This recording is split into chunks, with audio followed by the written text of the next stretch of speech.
Vandag vier ons Hemelvaart saam, 'n tyd waarin ons onthou dat ons Here Jesus Christus nie net opgestaan het uit die dood nie, oorwin het nie, maar dat hy ook opgevaar het na die hemel, aan die regterkant van die Vader vir my en jou plek ook voor te berei. Baie welkom aan elkeen wat ingeskakel is, baie dankie dat jy tyd maak om ook so op 'n donderdag saam te luister na hierdie boodskap. Mag jy beleef hoe die Here jou ook ontmoet, mag jy beleef hoe hy jou hart en jou gedagtes, jou lewe ken, en mag jy hom sien, mag jy hom aanskou in sy hemelse heerlikheid, deur die boodskap wat hy ook vandag vir ons bring.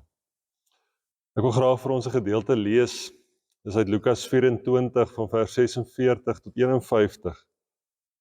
Verder sê hy vir hulle, so staan daar geskrywe, die Christus moet ly en op die derde dag uit die dood opstaan, en in sy naam moet bekering en vergewing van sondes aan al die nasies verkondig word, van Jerusalem af en verder. Julle is getuies van hierdie dinge, en ek sal die gawe wat my Vader beloof het, vir julle stuur. Maar julle moet in die stad bly, totdat julle met krag van bo toegerus is. Daarna het hy hulle uit die stad uitgelei tot by Betanië. Daar het hy sy hande opgehef en hulle geseën. Terwyl hy hulle seën, het hy van hulle af weggegaan en is hy in die hemel opgeneem. Die groot koning wat verhewe is bo alles en almal anders, groet jou en verwelkom jou in sy naam. Hy wat Vader is, Seun is en Heilige Gees is. Amen. Kom ons sit so en dan luister ons na die volgende lied saam.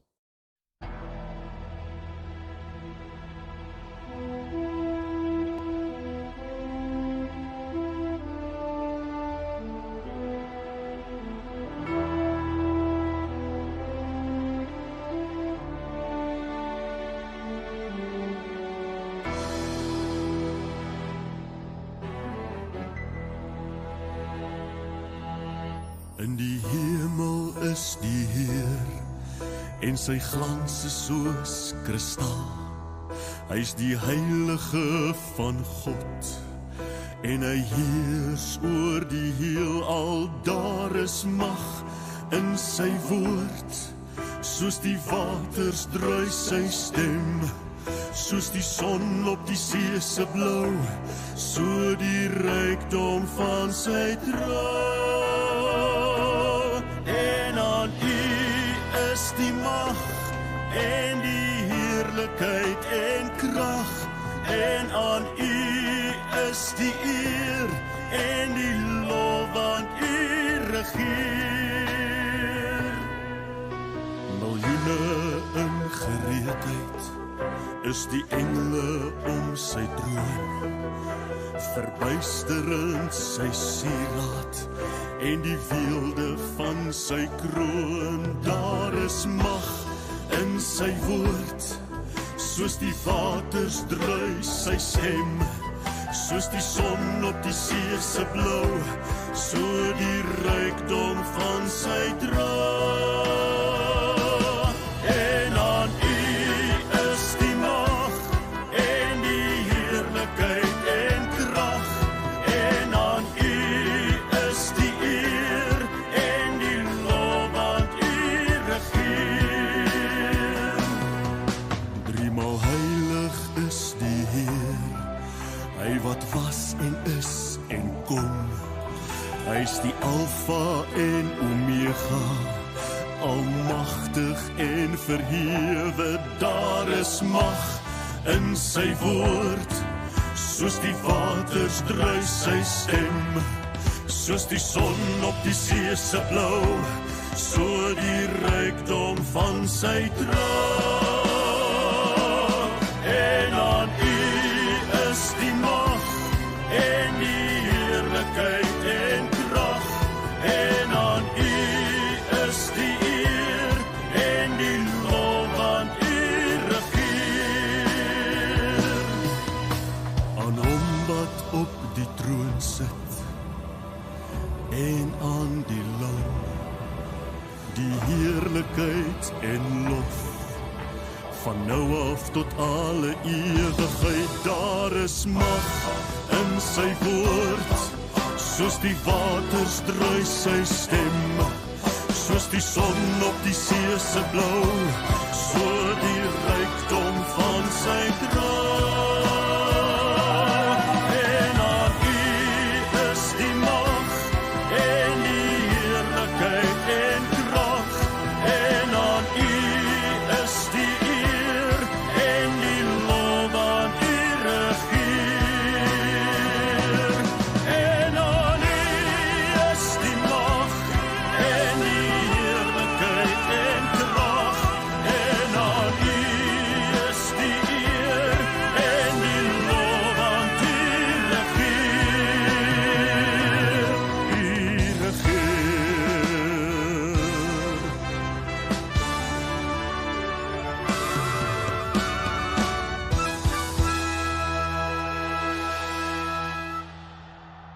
Onse Here en Hemelse Vader, baie dankie vir die voorreg wat ons het om op 'n dag soos vandag by U woord te kan kom stil staan, om te onthou dat U opgevaar het na die hemel.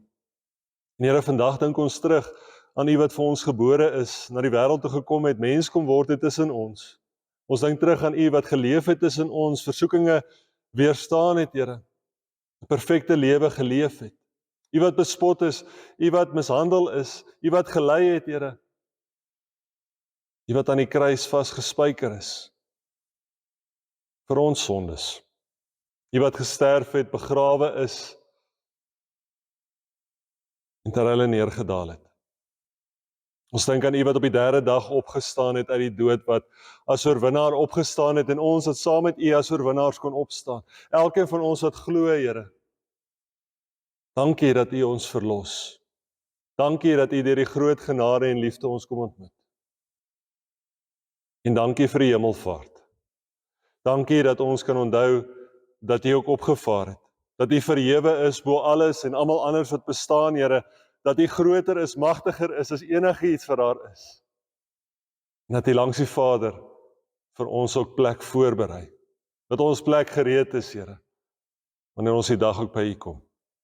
Dankie vir daardie hemelse hoop wat ons kan hê, Here, op 'n dag soos vandag. Dankie vir daardie hemelse werklikheid as gevolg van die Heilige Gees wat ook in ons leef.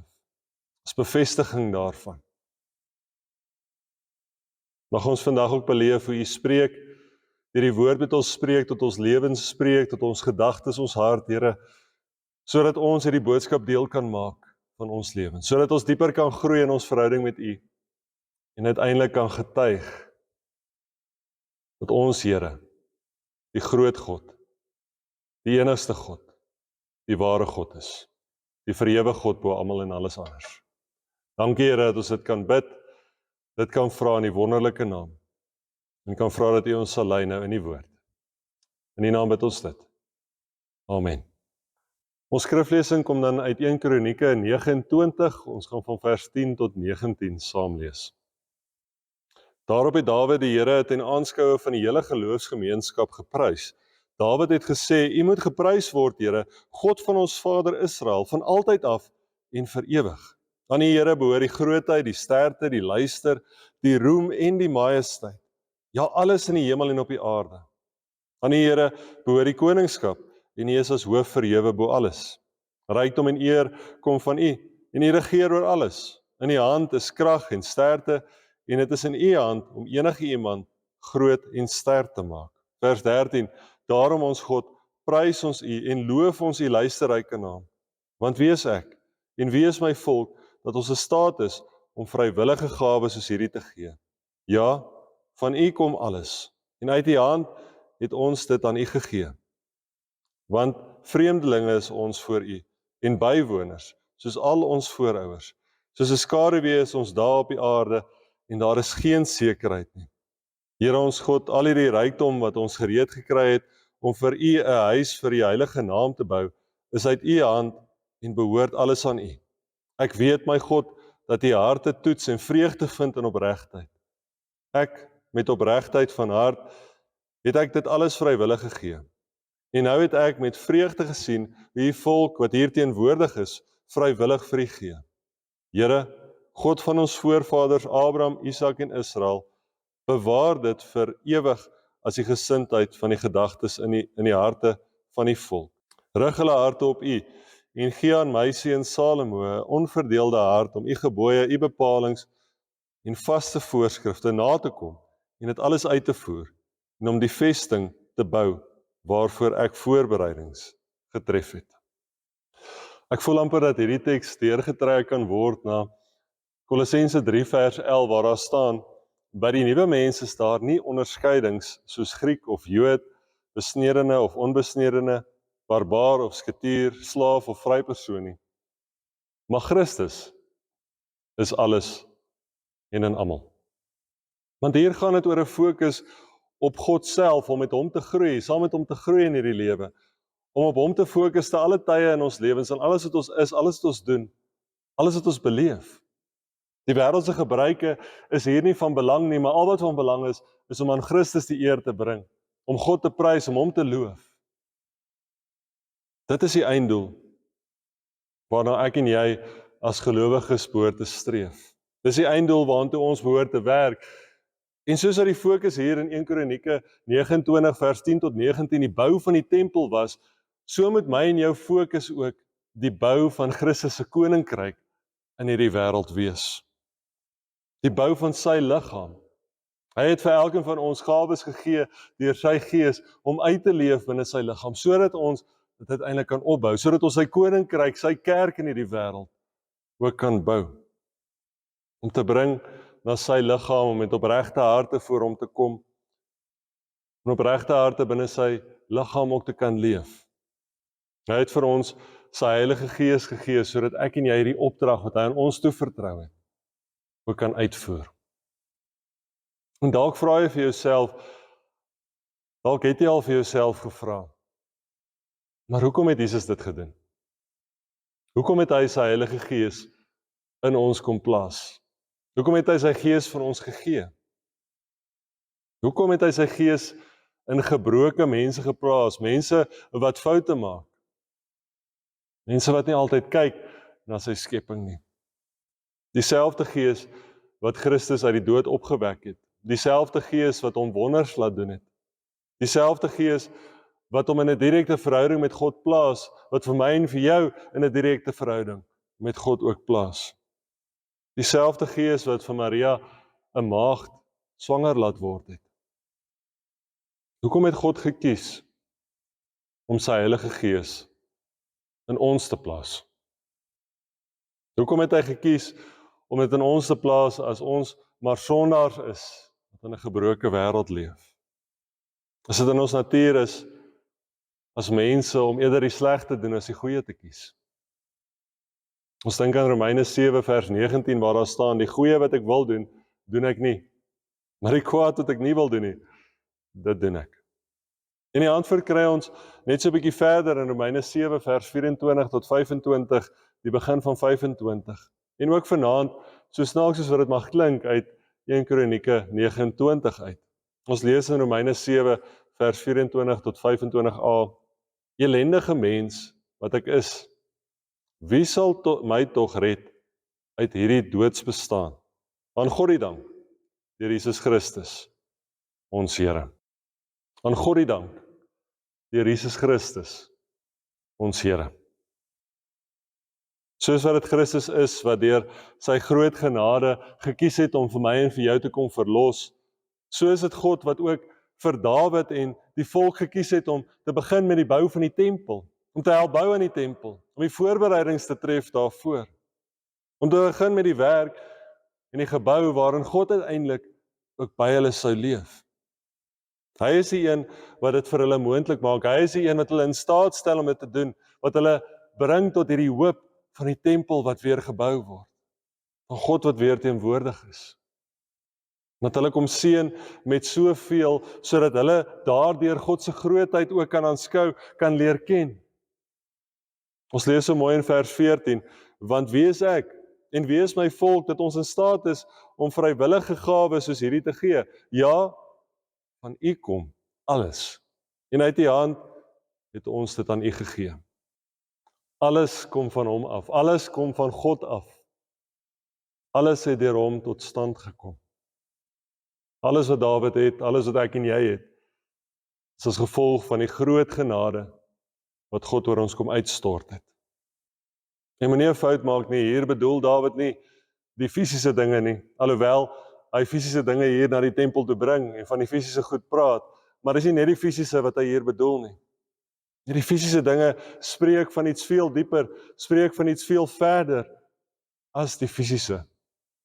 Dit wys weg na die opregte begeerte van die volk om in hulle harte ook eer aan die Here te bring. Hy wat vir hulle toekoms gee, hy wat hulle toekoms self is, omdat hy getrou is en vergewe, ten spyte van hulle foute, ten spyte van hulle tekortkominge, is hy steeds genadig, is hy steeds getrou, stel hy hulle in staat om die tempel te kan bou. Dit is niks anders as genade van bo, dat ons uitgekies word, soos wat die volk hier uitgekies is, soos wat Dawid en die volk hier uitgekies is om die tempel te bou.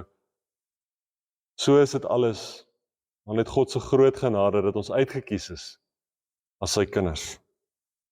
Dit is niks anders as groot genade, dat sy Gees in ons leef. Dat ons lewens kan spreek, kan getuig van Christus, wat ons ontvang het. Ons het gelees in vers 17, ek weet my God, dat die harte toets en vreugde vind in opregtheid. Ek met opregtheid van hart, het ek dit alles vrywillig gegee. En nou het ek met vreugde gesien, hoe u volk, wat hier teenwoordig is, vrywillig vir u gee. By God kan ons nuut begin. En die hemelvaart maak dit vir ons moontlik. Christus is nie deur die hemelvaart van ons weggeneem nie. Christus is net op 'n ander manier by ons teenwoordig as gevolg van die hemelvaart. Hy leef in elkeen van ons voort deur sy Heilige Gees. Hy leef in elkeen van ons voort sodat ek en jy kan groei in ons verhouding met hom, sodat ons die Vader mag leer ken, sodat ons dieper en dieper, nader en nader ook aan hom kan leef. Sodat ons mag volg waar hy ook lei. Wanneer ons hemelvaart vier, dan herinner dit ons beide aan die plek wat Christus vir ons langs die Vader gaan voorberei, maar ook aan die plek wat hier op aarde vir my en jou gegee word om voor te berei. Die taak wat Christus ook op ons harte kom lê het. Soos wat Dawid en die volk hier die opdrag gekry het om met voorbereidings te begin vir die bou van die tempel, alhoewel Salomo uiteindelik die tempel sou bou. So het ek en jy ook die opdrag om vir Christus voor te berei. Om voor te berei omdat hy deur sy Gees ook in ons leef en ons in staat stel. Soos dat ons voorbereidings tref in ons eie lewens, het sy dit is vir 'n aanbieding by die werk wat ons het sy dit is vir dinge wat by die huis moet gebeur waarvoor ons voorbereidings tref. So roep die hemelvaart ons op om ook voorbereidings vir God te tref. Soos dat ons voorberei vir toetse, vir eksamens wat ons skryf, so moet ons ook voorbereidings tref vir wanneer Jesus weer kom.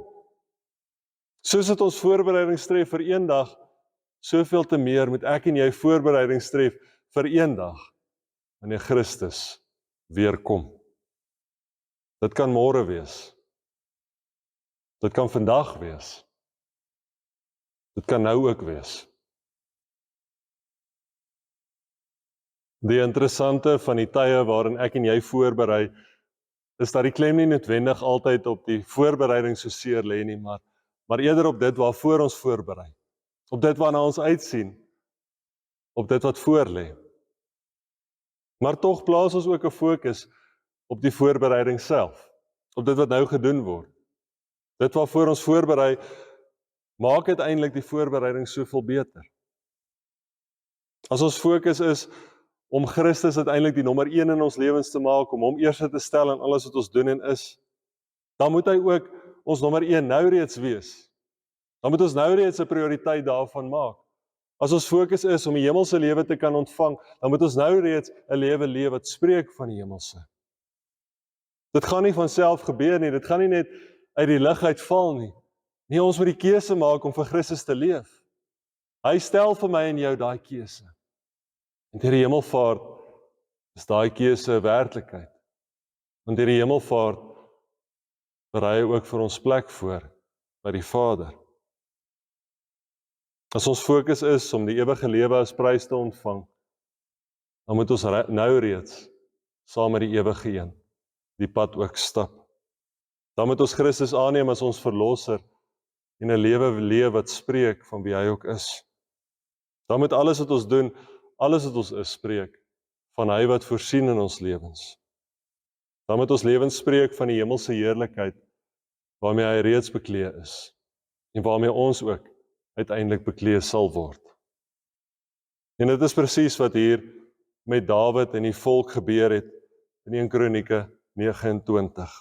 Hulle het 'n diepe begeerte gehad om aan God, aan die een wat vir hulle die lewe gegee het, aan die een wat hulle bevry het, aan die een wat vir hulle in staat stel om voorbereidings te kan tref vir die bou van die tempel, en die een wat uiteindelik die tempel gebou sal laat word. Die een deur wie alles tot stand gekom het, wie hulle in stand hou. Hulle begeerte is om aan hom die eer te bring vir alles wat hy vir hulle gedoen en gebring ook het. Ons het gelees in vers 12, rykdom en eer kom van U, en U regeer oor alles. In U hand is krag en sterkte, en dit is in U hand om enige iemand groot en sterk te maak. Dawid het iets meer besef van God se voorsienigheid. Ek wonder of hy nie dalk meer besef het daarvan as wat ek en jy ooit kan besef nie. In die wêreld wat ons leef, in die tyd wat ons onsself bevind, is daar 'n groot fokus op die individu. 'n Groot fokus op die eie ek. Dat die individu altyd eerste kom en nie God nie. Dat die individu die beginpunt moet wees. Dink byvoorbeeld aan gesprekke wêreldwyd wat so gefokus is op die persoon self, dat God totaal en al misgekyk word baie keer. In die hemelvaart laat ons as gelowiges opnuut opkyk, na bo kyk, na God kyk. Dit laat ons opnuut besef dat Christus altyd eerste moet wees in ons lewens. Dat hy ons prioriteit moet wees. Dat dit ons prioriteit moet wees. Die ewigheid saam met hom. Dat hy die beginpunt moet wees en niks en iemand anders nie. Nie eers onsself nie. As ons by hom begin, dan begin ons by die skepper van alles wat bestaan. Dan begin ons by die een wat ons deur en deur ken. Dan begin ons by die een wat ons verlos het. Die een wat verhewe is. En ons saam met hom. Die een wat aan ons waarde heg, meer waarde heg as wat enigiets of enige iemand anders sal. Die een wat die mees waardevolste ding in ons kom plaas het, sy Heilige Gees in ons kom plaas het, sodat ons vir hom kan leef. Maar ook sodat ek en jy die waarborg kan hê, dat die ewigheid, dat sy beloftes vir ons se waarheid is. Dat ons nie verniet voorberei nie, maar dat die waarheid is, dat Christus leef, en ons saam met hom. Deur die hemelvaart het ons reeds 'n plek by die Vader. Maar ons het 'n keuse. En daardie keuse is of gaan ons voorberei deur die liggaam van Christus te bou in hierdie wêreld? Of gaan ons voorberei deur op die aardse dinge te bou? Deur op aardse rykdom, aardse besittings te bou? Die een spreek van die hemelse as 'n eindbestemming. Die een spreek van 'n lewe waarin ons God kies, Christus kies in alles wat ons doen. En die ander een kyk die beloftes van die hemelvaart mis. Vers 15b sê, soos 'n skaduwee is ons daar op die aarde. En daar is geen sekerheid nie. As ons gefokus leef op die aardse dinge, op die besittings wat ons het, as ons gefokus leef op hoe goed ons presteer of hoe baie dinge ons bereik in hierdie lewe, as ons gefokus leef op die ekonomie of die tegnologie, sosiale media op ons beroepe, as ons gefokus leef op sport, dan leef ons gefokus op die tydelike. Dit wat soos 'n skaduwee is, dit kom en gaan. Daar is geen sekerheid nie. Vir dit wat anders as God in 'n tyd beperk word, dan leef ons daarvoor. Maar as ons gefokus leef op Christus en wat sy woord vir ons leer, as ons gefokus leef op dit wat hy in hierdie wêreld kom doen, gefokus leef op sy liefde, sy genade, wat hy ook deur die mense rondom ons kom wys, As ons gefokus leef op die wonders wat hy nog steeds elke dag in ons lewens doen, gefokus leef op sy gees wat deur ons werk vir ons in staat stel om soveel meer te kan doen as wat ons bid of dink. As ons gefokus leef op die dinge wat God vir ons bring, op die beloftes wat hy vir ons gee.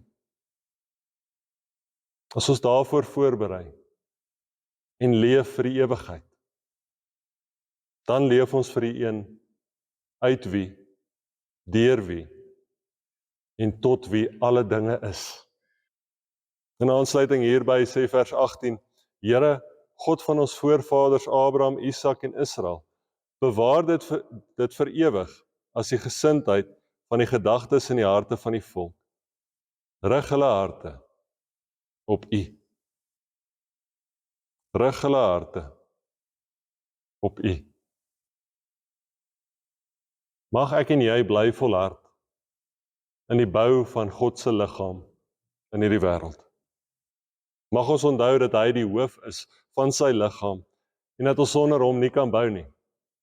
Dat ons sonder hom nie ons lewens by die werk kan bou nie, dat ons sonder hom nie ons lewens by die huis kan bou nie, dat ons sonder hom nie ons gesin kan bou nie. Dat ons sonder hom nie ons eie lewe kan bou nie. Ons kan nie die kerk in hierdie wêreld bou sonder God nie. Hy was vir ons die voorbeeld van lyding, van dood, van oorwinning, van opstanding en van uiteindelik opvaar na die hemel toe, om by God te wees. Mag die hemelvaart vir ons 'n teken wees van Jesus wat aan die regterhand van die Vader sit. Maar mag dit nie net vir ons 'n teken daarvan wees nie, maar mag dit vir ons herinner aan die opdrag wat ek en jy ook het. Hierdie opdrag om voor te berei vir die werklikheid van wie Christus is. Voor te berei vir dit wat ook kom. Die hemelse, die ewige.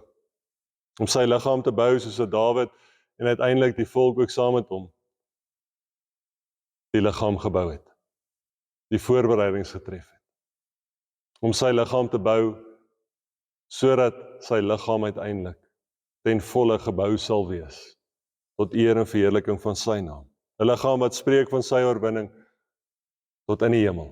Sy oorwinning bo alles en almal anders. Mag ons as gevolg van die hemelvaart saam met Dawid hier in vers 11 ook getuig. Aan U, Here, behoort die grootheid, die sterkte, die luister, die roem en die majesteit. Ja, alles in die hemel en op die aarde. Aan U, Here, behoort die koningskap en U is as hoof verhewe bo alles. Amen. Kom ons bid saam. Onse Here en Hemelse Vader, baie dankie vir die voorreg wat ons het om op 'n dag soos vandag by U woorde kan kom stil staan, om te onthou dat U opgevaar het na die hemel. En Here, vandag dink ons terug aan U wat vir ons gebore is, na die wêreld toe gekom het, mens kom word het tussen ons. Ons dink terug aan U wat geleef het tussen ons, versoekinge weerstaan het, Here, 'n perfekte lewe geleef het. U wat bespot is, U wat mishandel is, U wat gelei het, Here. U wat aan die kruis vasgespijker is vir ons sondes. U wat gesterf het, begrawe is en ter hulle neergedaal het. Ons dink aan U wat op die 3de dag opgestaan het uit die dood, wat as oorwinnaar opgestaan het en ons wat saam met U as oorwinnaars kon opstaan. Elkeen van ons wat glo, Here. Dankie dat U ons verlos. Dankie dat U deur die groot genade en liefde ons kom ontmoet. En dankie vir die hemelvaart. Dankie dat ons kan onthou dat U ook opgevaar het. Dat U verhewe is bo alles en almal anders wat bestaan, Here. Dat U groter is, magtiger is as enigiets wat daar is. En dat U langs die Vader vir ons ook plek voorberei.